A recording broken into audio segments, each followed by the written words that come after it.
we're back. Now I've gone ahead and cut this, and it's just falling out now. And it's still really rough, so you want to go ahead and snap off all the little bits of plastic.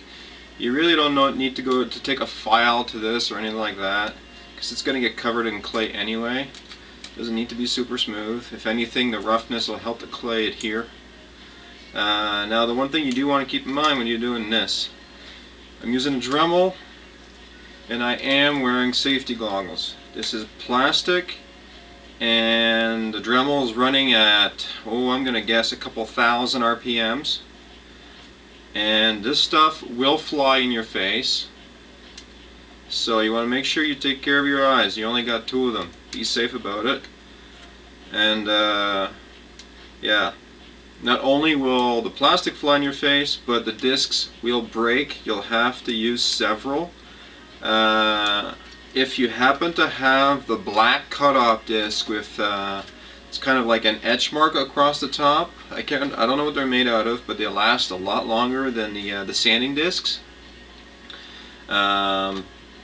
Use those. I broke all mine, so I'm using up the rest of the sanding discs that I got left, because Dremel sells those black cutoff discs in the 5-pack for like $12. So they're not cheap by any means, but they do a great job.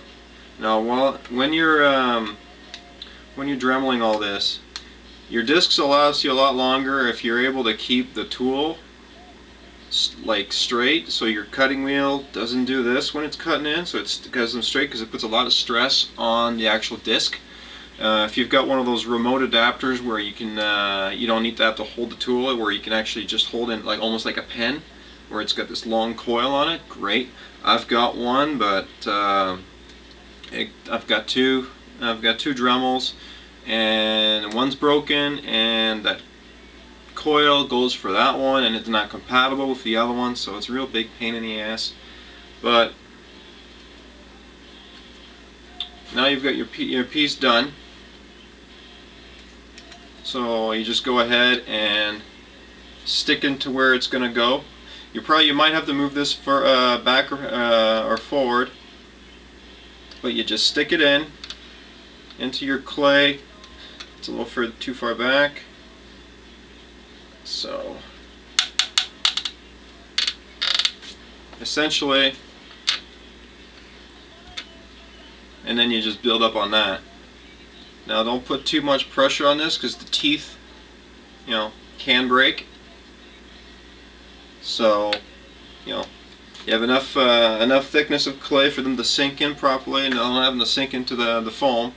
And once that's done, what I usually do is I'll take take the clay, and what I'll do is I'll do the base first. That way it secures the bottom part, and I don't have to worry about those little fangs snapping off anymore. Once I'm starting to work up the skinny part of the horn, I'll just take a roll of clay,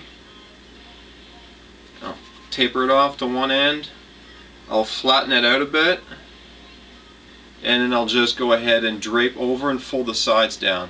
And that's just a really quick way of being able to get a good coverage over the top of that.